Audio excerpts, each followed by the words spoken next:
Hello guys and welcome back to Count to 10. My name is Ani and on today's episode, we're going to be talking about a topic that is very important and core to neurophysiology and pain. The topic we're going to talk about today has been asked multiple times as SAQs and in the Viva setting, and why it's an examiner's favorite is really because it has a significant clinical implication. And the topic we're going to talk about is cerebral blood flow, intracranial pressure, and spinal cord perfusion.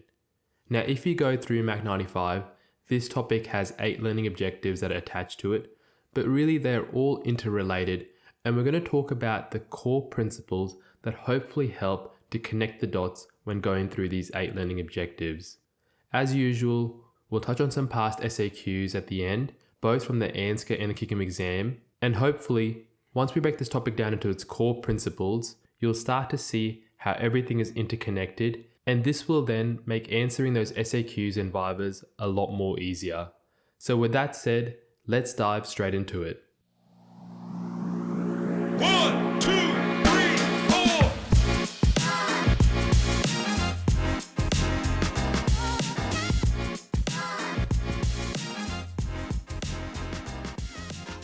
The first learning objective we're going to cover today, which has 4 components to it, is discuss the determinants and control of, firstly, intracranial and intraspinal pressure, secondly, cerebral blood flow and autoregulation, thirdly, cerebral perfusion pressure, and fourthly, spinal cord perfusion.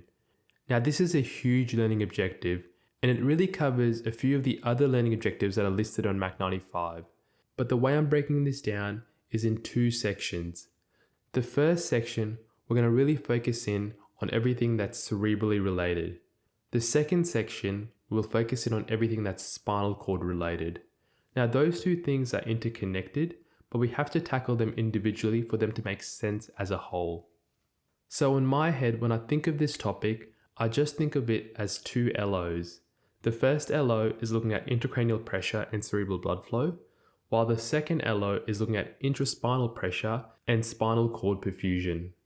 So to start off, let's first look at intracranial pressure. Intracranial pressure can be described as the hydrostatic pressure within the cranial vault. Now this is normally quoted between 5 to 15 millimeters of mercury, and it has a huge variation. In neonates, the normal ICP will be much lower because the suture lines haven't been formed yet and they have open fontanelles, and in the elderly, their ICP will also be lower because of the normal atrophy that occurs with the brain with aging. Now, apart from aging, ICP also varies due to some normal physiological behaviors, and these involve the changes in respiration, changes in blood flow, changes with coughing or sneezing, which can transiently lead to ICPs being above 50 millimeters of mercury, and all of these can be seen if you display ICP in a graphical format. When you display ICP in a graphical form, the ICP wave is slightly different to the normal arterial waveform. Instead of being a bifid waveform, which the arterial waveform is with 2 peaks, the ICP waveform is a trifid waveform. It has 3 peaks, and these peaks represent firstly the arterial pulsation, secondly, and what's distinct to the ICP waveform, is a peak that's related to the intracranial compliance, and then thirdly, the last peak refers to the aortic valve closure or the incisura. The key characteristic with the ICP waveform is if you start to lose that intracranial compliance, that second peak starts to raise up and can actually fuse with the first arterial pulse peak. That's really as technical as you need to be when looking at ICP waveforms, and if you're getting asked this in a Viva setting, I guarantee you are doing really well. Now, before we talk about ICP and its determinants, we should briefly touch on how ICP can be measured. This is more important for Part 2 exam, but it's a good thing to know clinically regardless of whether you're studying the Part 1 or the Part 2. When we're thinking about how we can measure ICP, there's 2 overall ways you can measure it. There's the non-invasive method or the invasive method. When we look at the non-invasive method, this involves clinical signs and radiological signs. Within clinical signs, these would be the classical things of nausea, vomiting, headache, changes in vision, altered GCS, and at the end stage, this would be things like a Cushing's reflex.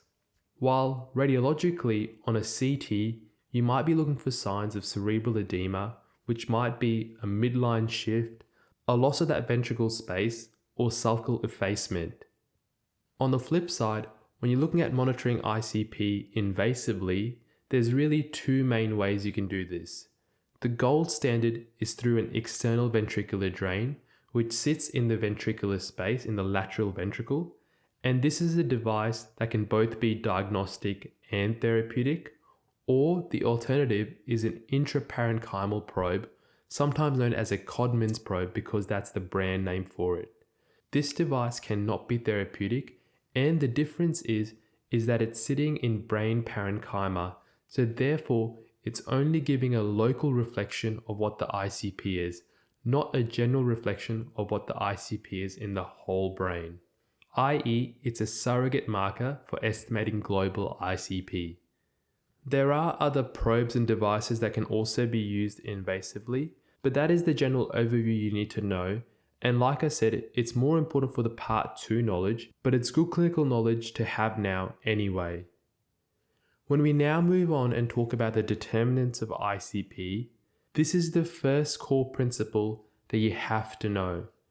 When you hear the term ICP, automatically you should be thinking in your head the Monro-Kelly doctrine. This is something that you would have known and studied in med school, but it's very important and makes the basis for your opening statement in your SAQs, and you're guaranteed to be asked this in the Viva. The Monro-Kelly doctrine states that the brain is enclosed within a rigid bony skull of fixed volume. That fixed volume has contents within it that are incompressible.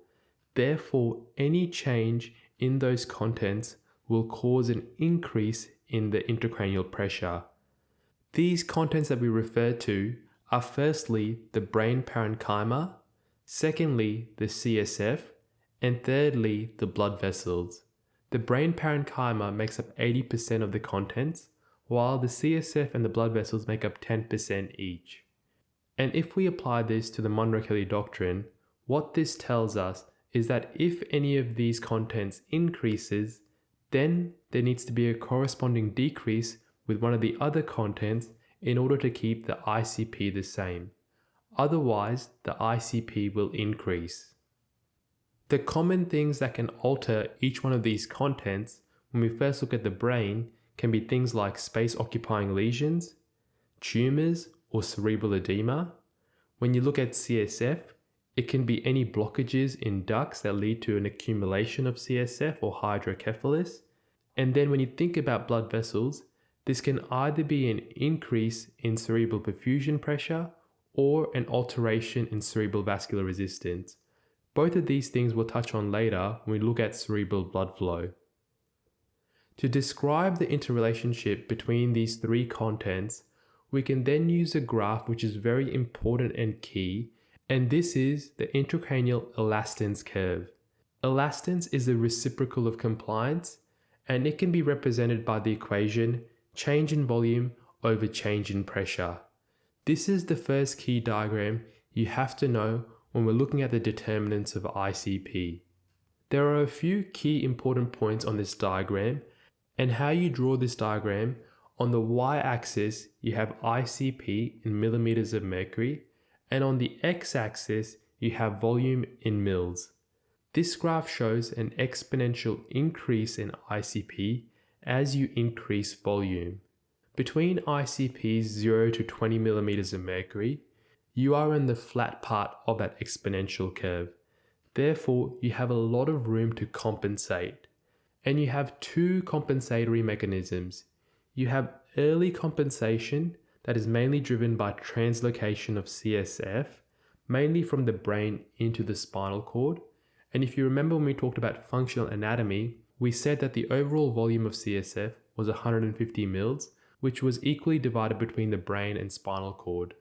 CSF production was cerebral perfusion dependent, but CSF absorption was dependent on ventricular pressure. Therefore, as pressure increased, so did absorption up until a certain point. The key thing with CSF as a compensatory mechanism is that it's a slow compensatory mechanism, but it has a huge buffering capacity comparatively to blood vessels. Blood vessels can compensate quickly, but their buffering capacity is low. Therefore, in the early phase, blood vessel compensation is used up quickly until CSF compensation has the time to catch up.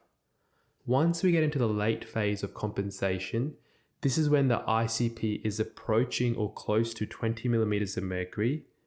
This is when we're going to see the clinical signs on a patient. And here we are reaching a critical point. The first critical point is when the ICP reaches 20 millimeters of mercury. At this point, we say that focal ischemia is likely to occur in the brain.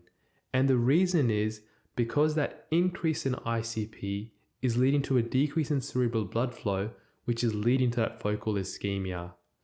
Once you reach that point, you now reach the sharp part of the exponential curve, where any small change or increase in the volume will lead to now a dramatic increase in ICP.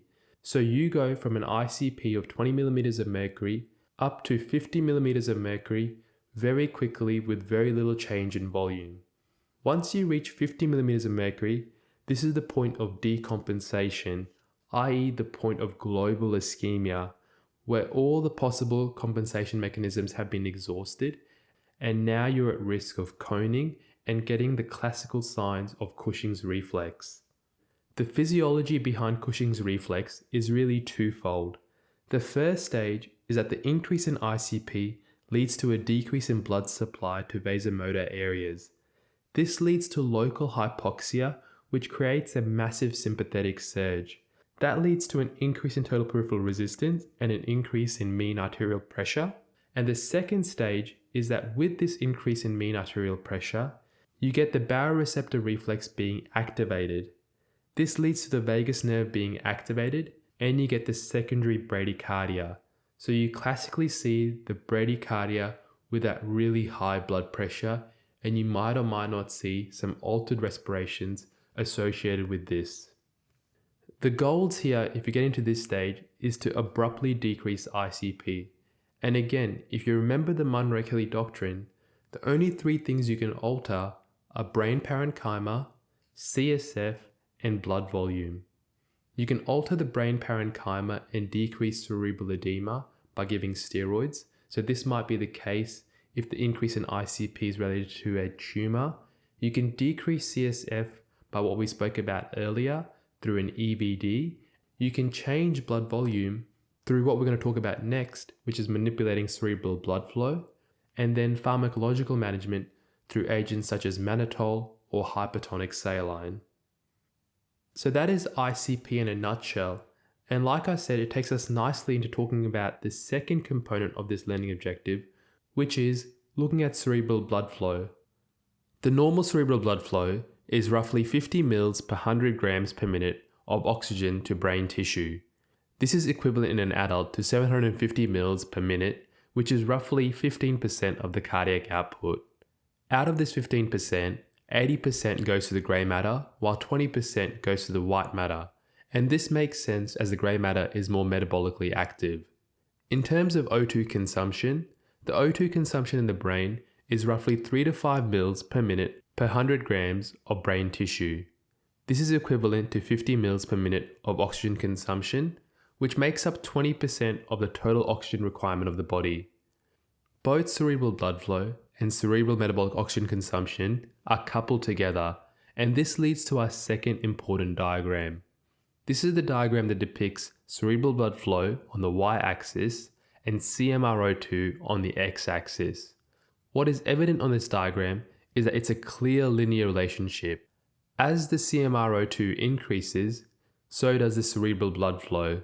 And the two reference points you can remember are those two important numbers that we spoke about, with 50 mL per 100 grams of brain tissue being on the y-axis and 3 to 5 mL per 100 grams of brain tissue being on the x-axis for the CMRO2. If there's any deviation from this normal blood flow, you start to have impacts very quickly. At cerebral blood flows less than 50 mL per 100 grams, you start to get cellular acidosis. Less than 40 mL per 100 grams, you start to get impaired protein synthesis.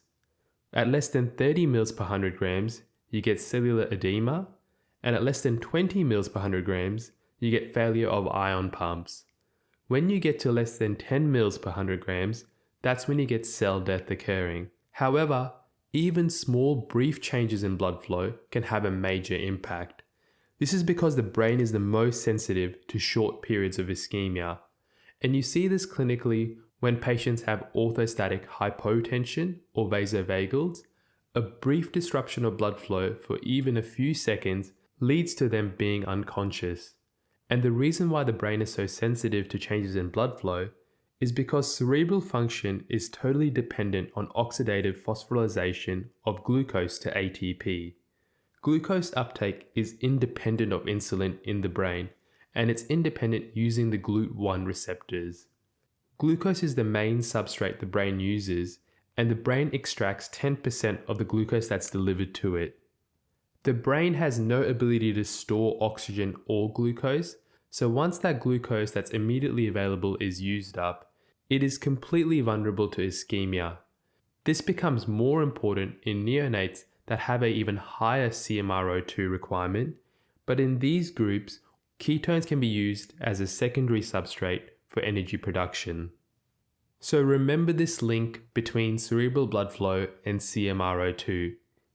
From here, we can now take a deeper look at the factors that affect cerebral blood flow. To better understand these factors, there's two important equations you must know of. The first equation is that cerebral blood flow is equal to cerebral perfusion pressure divided by cerebral vascular resistance. The second equation is that cerebral perfusion pressure is equal to MAP minus the ICP or the CBP, depending on which one is higher. Knowing these two equations gives us the answer for how we can treat someone that has compromised cerebral blood flow. Looking at cerebral perfusion pressure first, the only three factors that you can change are MAP, CBP, or ICP. We've already spoken about how MAP is under the control of the autonomic nervous system and the important reflexes such as the baroreceptor reflexes in our cardiac physiology series. While CBP can be manipulated in a few ways, the easiest way to manipulate CBP is to decrease the CBP by changing the patient's position, i.e. positioning the head 30 degrees up, decreasing intrathoracic pressure, decreasing PEEP, and decreasing the right atrial pressure. All of these things are the reason why we say when someone has an acute brain injury, you want to implement these strategies to ensure that cerebral perfusion pressure is maintained. The third factor is ICP, and this is how we link what we spoke about first at the start of learning objective with reference to Monro-Kelly doctrine to talking about cerebral blood flow and cerebral perfusion pressure. The aim in someone that has a compromised brain is to try to keep the cerebral perfusion pressure above 60. 60 millimeters of mercury is the key number that you need to have in your head, and it's the number that's referenced in guidelines that are really important, like your Brain Foundation guidelines for patients that have traumatic brain injury. This is the key number that's referenced in these guidelines. Now going back and looking at the other equation, which is cerebral blood flow is equal to CPP divided by CVR, we can concentrate on the factors that alter cerebral vascular resistance. We know that these factors will be very important because this again relates to the Hagen-Purcell equation, and we know that the Hagen-Purcell equation has a major impact on vascular resistance because radius is to the power of 4. Within CVR, there are 5 main factors that can have a dramatic change in the vascular resistance. The first one you need to know of is metabolic autoregulation. This is also known as flow metabolism coupling, and it relates to autoregulation principles that we've discussed across the body. Within the brain, we've already said that cerebral blood flow is linked to cerebral metabolic oxygen consumption, and these two things are linearly linked. The mechanism is straightforward. Locally, as oxygen requirement increases, so does the production of metabolites such as hydrogen ions, potassium, adenosine, nitric oxide, which all have vasodilating properties that relax the smooth muscle, decrease the cerebral vascular resistance, and increase cerebral blood flow. Now, when you're thinking about metabolic autoregulation, think of the brain in two different ways. Think of it firstly having local effects, and then secondly, having global effects. Locally, this is where metabolic autoregulation is having its major impact. It's changing that regional circulation and controlling that regional blood flow in areas that might be having specific increases in metabolic oxygen requirement. While globally, this is more controlled by a second factor, which is pressure autoregulation. We've again discussed what pressure autoregulation is in our cardiac physiology series. The principle is that the cerebral blood flow is kept constant across a wide range of MAP values. For the brain, this MAP value range starts from 50 millimeters of mercury and goes all the way to 150 millimeters of mercury. Across this range, cerebral blood flow is maintained at that 50 mils per minute per 100 grams of brain tissue. This range can importantly change both physiologically or pathologically. In neonates who have a lower cerebral blood flow, this range is left shifted, and in pathological states, such as patients that might have chronic hypertension, this range can be right shifted. This factor also has an associated diagram with it, and it's another diagram that you must remember. And for all these diagrams that we're talking about, the easiest way to remember them is to look at the Diagram or Die resource that has all the diagrams in one PDF. Then the third factor altering cerebral vascular resistance are the chemical factors. The chemical factors involve the effect of carbon dioxide and oxygen. Both of these things you can pretty much predict what they're going to do to cerebral blood flow. In terms of carbon dioxide, this again has a very linear relationship between a certain range. Between carbon dioxide pressures of 20 to 80 millimeters of mercury, there is a linear response in the increase of cerebral blood flow, and the increase is proportional to 2 to 4% increase in cerebral blood flow for every 1 millimeter change in the partial pressure of arterial carbon dioxide. Why we say this change is restricted to 20 to 80 millimeters of mercury of CO2 pressure is because at the extremes, you reach the extremes of what the cerebral vascular resistance can do. The mechanism for this is that CO2, as we know from our very first podcast when we looked at the control of ventilation, rapidly diffuses across the blood-brain barrier. It leads to an increase in the hydrogen concentration of the extracellular fluid, and this causes vasodilation. The effect isn't long-lasting because the pH will eventually equalize, and so therefore we say this effect is temporary for roughly 4 to 12 hours until that pH equalizes. To recap the diagrams we've touched on so far, the first diagram was the intracranial elastance curve. The second diagram was the metabolic autoregulation curve, which linked cerebral blood flow to CMRO2. The third diagram was the pressure autoregulation diagram, where cerebral blood flow was constant across a pressure between 50 to 150 millimeters of mercury. And now the fourth diagram is linking the arterial partial pressure of CO2 to changes in cerebral blood flow. This leads us on to our fifth and final diagram and our second chemical factor, which is the effect of oxygen. On the x-axis for this diagram, you have the partial pressure of oxygen, and on the y-axis, you have the cerebral blood flow. Across normal physiological oxygen levels, there's very little change in cerebral blood flow. The key number to remember is when the partial pressure of oxygen drops below 50 millimeters of mercury, that is when you get a sharp exponential increase in the cerebral blood flow, to the point when the partial pressure of oxygen is 30 millimeters of mercury, cerebral blood flow has doubled from the value it was at when it was 50 millimeters of mercury. The reason why this curve is shaped this way is related to the oxygen dissociation curve and knowing that the steep part of the curve occurs when the partial pressure of oxygen drops below 60 millimeters of mercury. So like I said, you might be able to find all of these 5 critical diagrams being superimposed on each other, but just remember you might be asked to break each one of those apart and know what they're doing individually.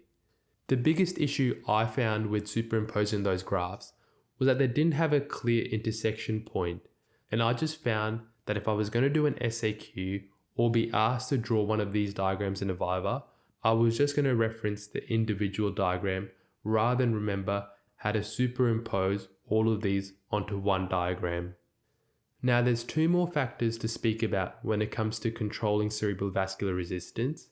The fourth factor is temperature, and this is again linked to cerebral metabolic oxygen consumption, and it makes sense when you think about decreasing the body temperature will lead to a decrease in CMRO2, which will therefore then lead to a decrease in cerebral blood flow.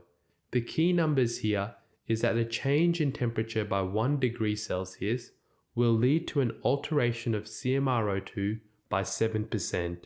And this is why you have the principle of a deep hypothermic cardiac arrest. At a temperature of 18 degrees, you are significantly decreasing the CMRO2 of the brain, and therefore you have a short period of time where you're quote unquote protecting the brain from ischemia while you're at these low temperatures. Then finally, the fifth and last factor is nervous system control.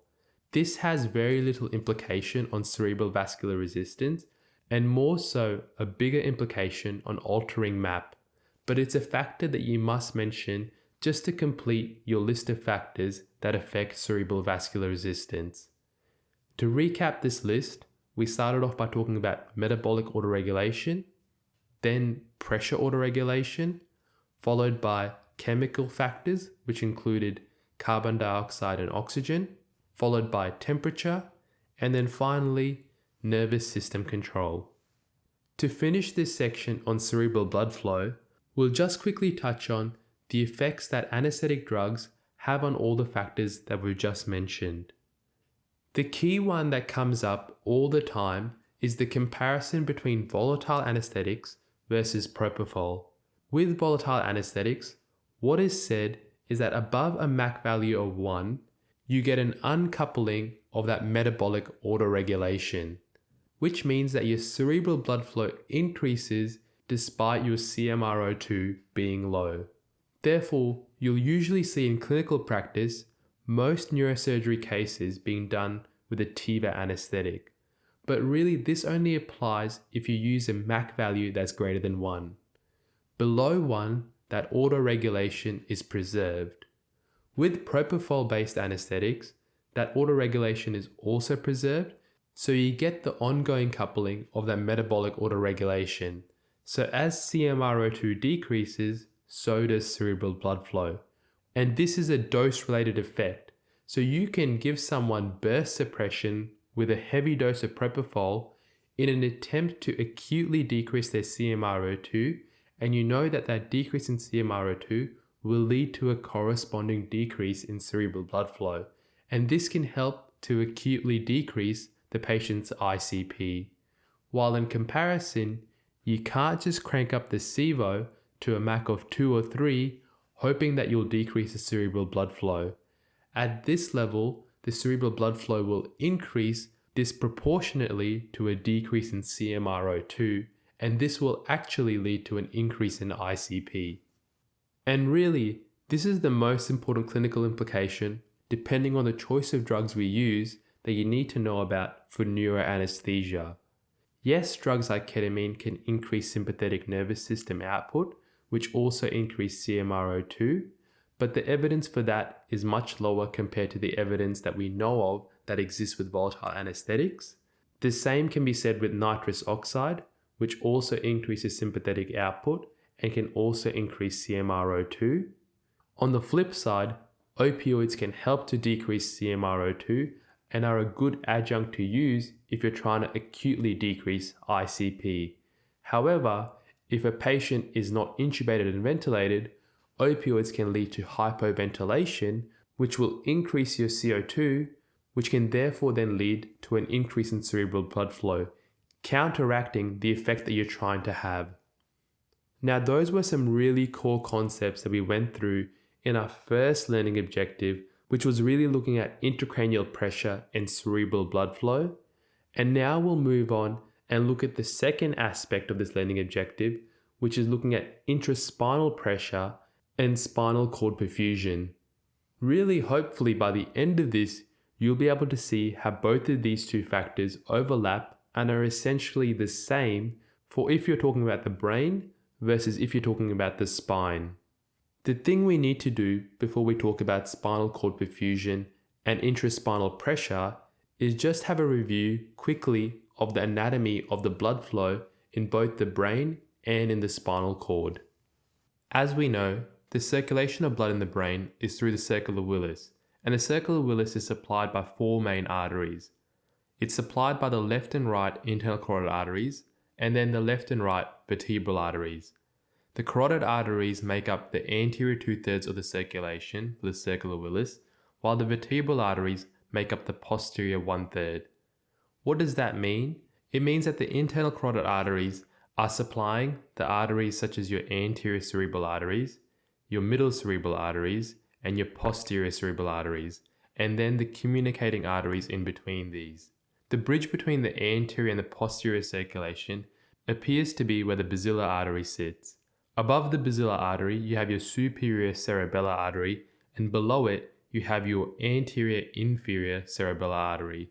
And this is normally considered part of the posterior circulation. The other artery that's part of the posterior circulation is then the posterior inferior cerebellar artery. Why is this important to know? Apart from the obvious of knowing which areas of the brain are affected when a patient has a stroke, from our perspective, it's important to know the origins of the circle of Willis so you know the origins of the spinal arteries.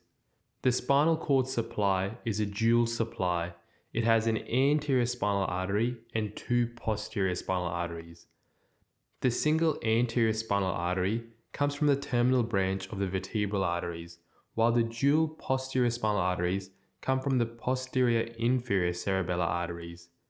The clinical significance of this is that the anterior spinal cord is very vulnerable to any kind of ischemia if that single artery is damaged, while the posterior spinal cord has a dual supply, therefore it has a backup just in case any of the blood supply is damaged. The anterior spinal artery supplies 2/3 of the spinal cord, while the posterior spinal artery only supplies 1/3 of the spinal cord. Clinically, if there's damage to the anterior spinal artery, this leads to anterior cord syndrome, where the tracts in the anterior 2/3 of the spinal cord are damaged. These include the motor tracts and the spinothalamic tracts. Therefore, clinically what you see is motor paralysis below the level of injury, as well as a loss of pain and temperature. In opposition, if you get posterior cord syndrome, only the dorsal column is affected, and the dorsal column is responsible for the sense of proprioception, vibration, and touch. So if someone has a posterior cord syndrome, their ability to sense pain and temperature will be preserved, as well as their motor function. Now, with regards to the spinal cord, the anterior and the posterior spinal arteries aren't the only ones that supply blood flow to the whole spinal cord. The unique thing with the spinal cord is that it gets multiple feeder arteries throughout your body. There's really feeder arteries at every level of the body, starting from the subclavian artery, then from the thyrocervical artery, from the costocervical artery, from your thoracic region, and then from your lumbar and sacral region. But the main feeder artery that we know clinically is very relevant to us is the artery of Adam-Kiewicz. Now, I may or may not be pronouncing that right, but it's the largest feeder artery in our whole body. And this is very clinically significant when you're doing major procedures such as major vascular cases like TEVARs, EVARs, or any major surgery that involves a large portion of the thoracic and lumbar aorta. The origin for the Adam-Kiewicz artery comes from the left posterior intercostal artery being a branch of the aorta. In 80% of the population, it sits normally between T8 to L3, but in 60% it can sit between T9 to T12, and in 15% it can start from as high as T5. The significance is that this variation can create a huge watershed area if that artery is damaged or is accidentally blocked off, which is what can happen when you're repairing someone's aneurysm And then this can lead to spinal cord ischemia, and it's the reason why these patients may or may not have preoperatively a spinal drain put in to protect that spinal cord from ischemia. That is why, from the anaesthetic perspective, it's important to know the blood vessel anatomy for both the circular Willis but as well as the spinal cord supply. And this moves us on nicely to talking about the last part of our learning objective, which was looking at the intraspinal pressure factors and the spinal cord perfusion factors. This is where having a good understanding of intracranial pressure and cerebral blood flow really comes in handy, because you can think of the spinal cord as a continuum of the brain. What that means is that the same principles that apply in the cranial vault apply in the spinal cord and the spinal vault. So therefore, in terms of intraspinal pressures, you have the same factors that apply as the Monro-Kelly doctrine. Instead of the brain parenchyma, you have the spinal cord acting as a parenchyma. You have the same CSF because CSF is equally distributed between the brain and the spinal cord under normal conditions, and you have the blood flow, which we've just talked about. The two key things, or more rightly, the two only things you can manipulate to protect the intraspinal pressure from increasing, is either manipulation of the CSF, which again can come through a spinal drain, which we just mentioned, that works to offload and remove CSF. And really that's as much as you need to know about spinal drains for the Part 1 exam, but you need to know a little bit more than that for the Part 2 exam. And then the other way to manipulate intraspinal pressure is to manipulate the blood flow. But in this case, if the spinal cord is at risk of damage, instead of decreasing the blood flow, you want to increase the blood flow and maintain that supply to the spinal cord to limit spinal cord ischemia. So here we have some key parameters that then relate to the principles of spinal cord perfusion. The equation for spinal cord blood flow is the exact same equation you have for cerebral blood flow, where spinal cord blood flow is equal to spinal cord perfusion pressure divided by spinal cord vascular resistance. When we look at the numerator being spinal cord perfusion pressure, again it's a derivative of MAP minus the higher of intraspinal pressure, or CBP. Then when we look at spinal cord vascular resistance, it again encompasses the same 5 factors that encompassed cerebral vascular resistance. So this was pressure autoregulation, metabolic autoregulation, chemical factors, temperature, and nervous system factors having a very minor effect. If you remember when I spoke about cerebral perfusion pressure, I said that the key number there was trying to keep CPP above 60. The key number here for spinal cord is because we can't directly measure spinal cord perfusion pressure, we try to keep the MAP above a certain value. And usually we say we try to keep the MAP above 80 at least. Some guidelines will even push for a higher target, trying to keep a MAP above 85 or 90. But when you think about this logically, what it's assuming is that the intraspinal pressure is probably around about 20, because 80 minus 20 means that your spinal cord perfusion pressure is 60. So again, you're trying to get to that magic number of trying to keep everything at least above 60 when you're thinking about perfusion pressure in either the brain or in the spinal cord.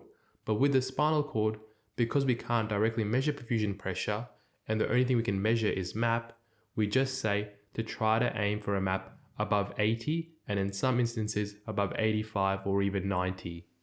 There's not too much more to say about intraspinal pressure and spinal cord perfusion if you understand the initial principles that related to intracranial pressure and cerebral blood flow.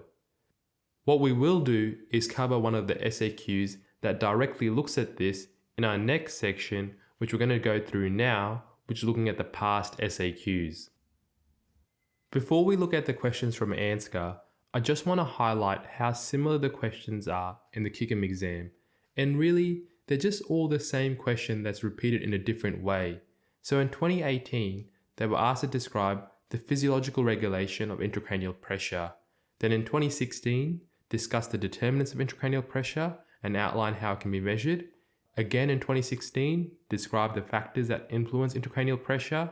And then way back in 2010, describe the physiology of intracranial pressure and the physiological mechanisms that limit a rise in intracranial pressure. That same pattern of having that core information just asked in a different way is exactly what happens in the ANSCA exam. And really, if you can fall back on the principles we've covered, these questions are really straightforward. The first question we're going to cover from 2023 second sitting has 3 parts to it, and hopefully you'll be able to see that this question isn't that hard once you know the basic principles. The first part of this question asked, list the intracranial contents which contribute to the intracranial pressure, 10% of the mark. Then the second component was briefly outline what is meant by the Monro-Kelly doctrine, 10% of the mark. And then the third component was list the interventions that can be used to reduce ICP. For each intervention, outline the mechanism by which it works, being 80% of the mark. The examiner report for this was really good and very succinct. It essentially broke down the answer into the 3 domains, starting off with the intracranial contents, being brain 80%, blood being 10%, and CSF being 10%, and then they said variation was allowed for these percentages as an approximate. Then for the Monro-Kelly doctrine, only a simple definition was required.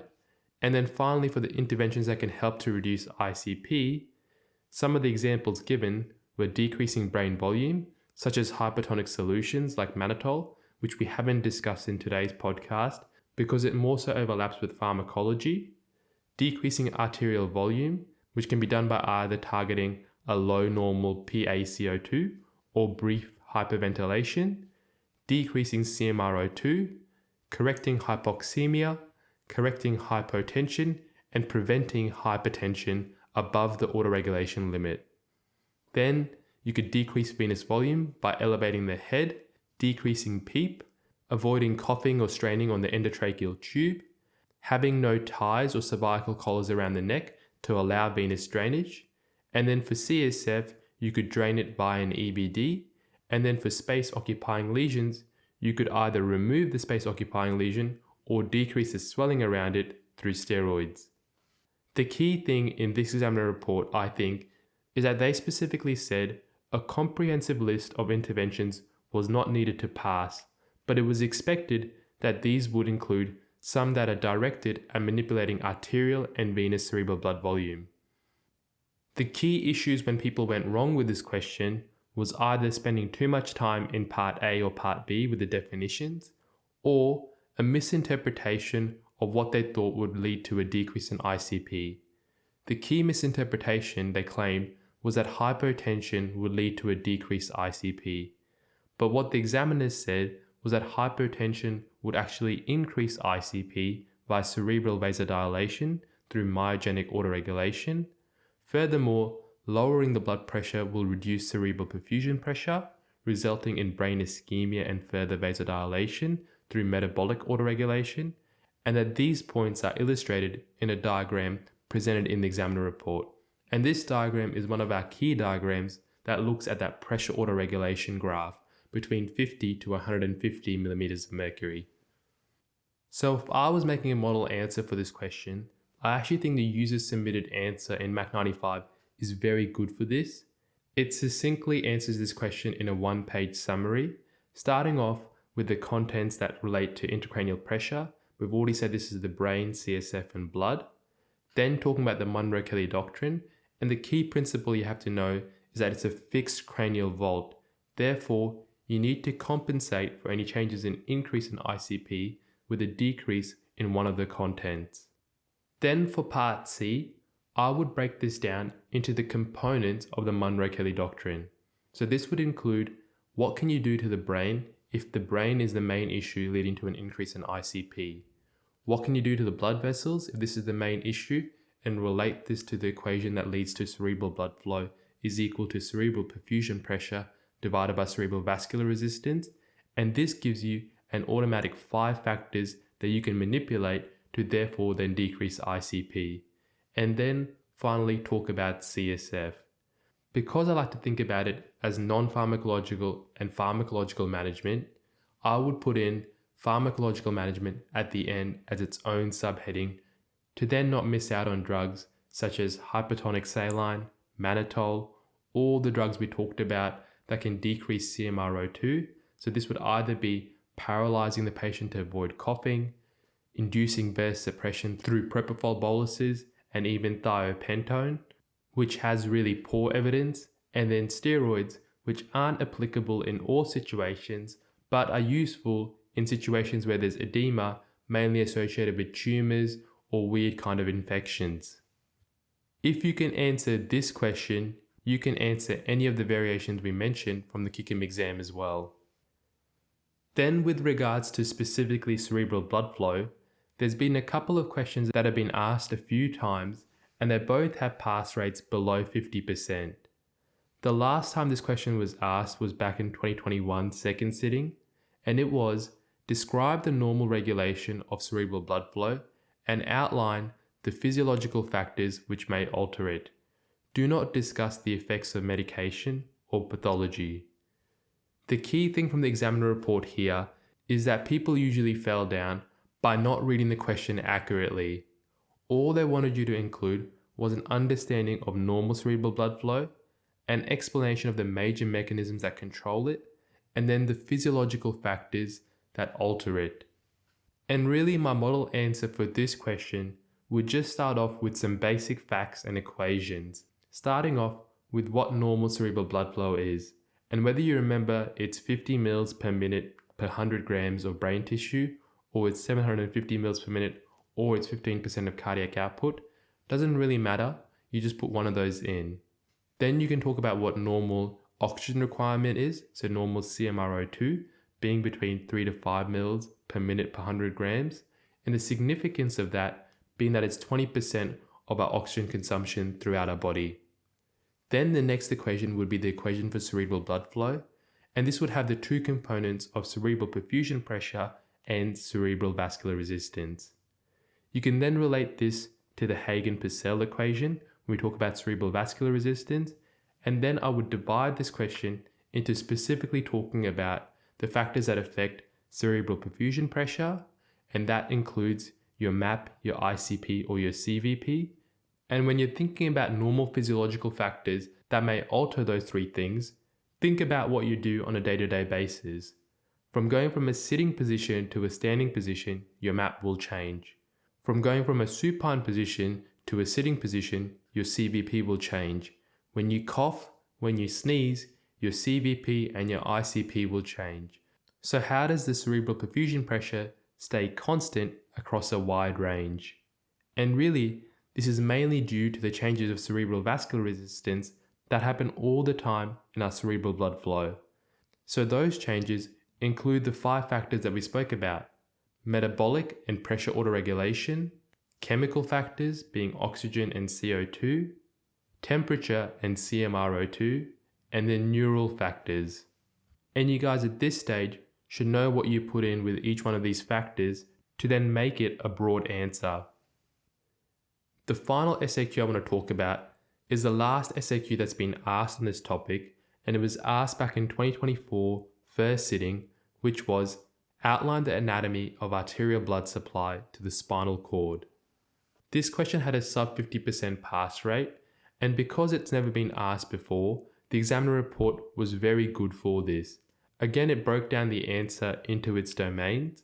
The main domains you needed to cover was talking about how there's one anterior spinal artery which arises from the vertebral arteries and supplies 2/3 of the cord, and there's 2 posterior spinal arteries that arise from the posterior inferior cerebellar arteries and supply the posterior 1/3 of the spinal cord.